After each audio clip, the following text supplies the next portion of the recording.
అండి, welcome to my channel Udaya house vlogs. ఈరోజు pineapple sponge cake ఎలా చేసుకోవాలో చూద్దాము.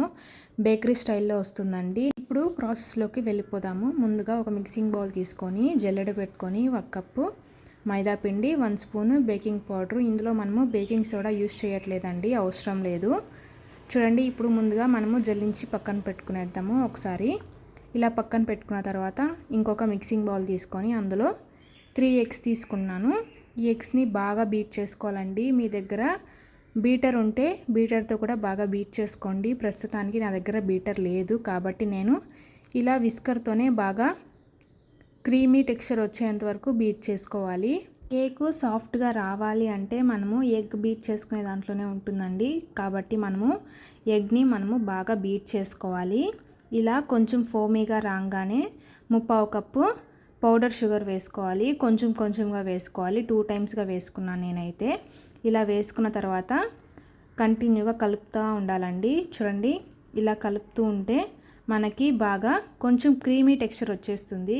ఎందుకంటే మనం షుగర్ వేసాం కదా, కాబట్టి ఇలా బాగా కలుపుకోగానే 1 స్పూను పైనాపిల్ ఎసెన్స్ ఉంటుంది కదా, అది వేసుకోవాలి. మీ దగ్గర ఆ ఎసెన్స్ లేకపోతే నార్మల్ వెనిలా ఎసెన్స్ కూడా యూజ్ చేయొచ్చు.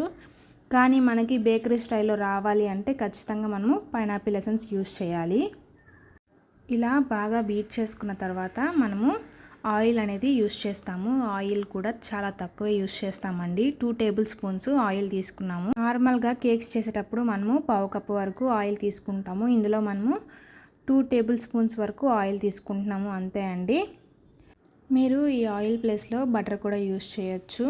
అది కూడా అన్సాల్టెడ్ బటర్ అయితే యూజ్ చేయాలి.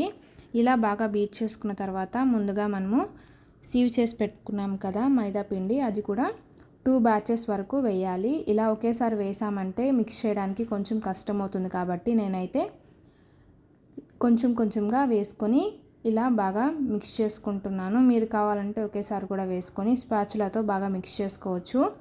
మనకు స్టార్టింగ్ ఇలా కలుపుతూ ఉంటే కొంచెం కన్సిస్టెన్సీ అనేది గట్టిగా ఉంటుంది. కలుపుతూ ఉండగా మనకి కొంచెం రిబ్బన్ కన్సిస్టెన్సీ అనేది వచ్చేస్తుంది. చూడండి, పర్ఫెక్ట్ కన్సిస్టెన్సీ కదా. ఇందులో మనము పాలు కూడా ఏమీ యూజ్ చేయాల్సిన అవసరం లేదు. చూడండి, పర్ఫెక్ట్ కన్సిస్టెన్సీ వచ్చేసింది కదా. ఇప్పుడు ఈ కేక్ బ్యాటర్ని పక్కన పెట్టుకొని కేక్ టిన్ని రెడీ చేసుకుందాము.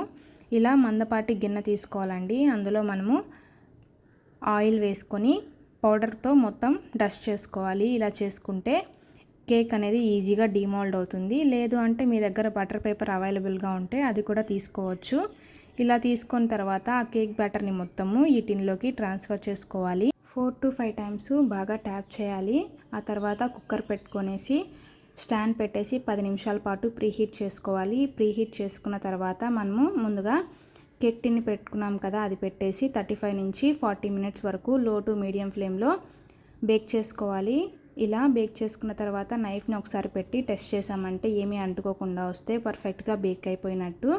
ఆ తర్వాత ఆ కేక్ టిన్ని పక్కన పెట్టేసి కవర్ చేసి ఒక 30 మినిట్స్ పాటు చల్లారనివ్వాలి. ఇలా పూర్తిగా చల్లారిన తర్వాతే మనము కేక్ని డిమోల్డ్ చేసుకోవాలి. చూడండి, చల్లారిన తర్వాత నేను డిమోల్డ్ చేసి చూపిస్తాను.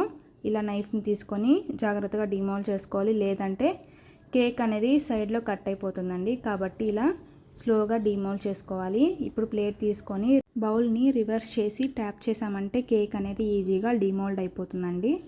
చూడండి, మనకి పర్ఫెక్ట్గా కేక్ అనేది డిమోల్డ్ అయిపోయింది. కేక్ అనేది రెడీ అయిపోయిందండి.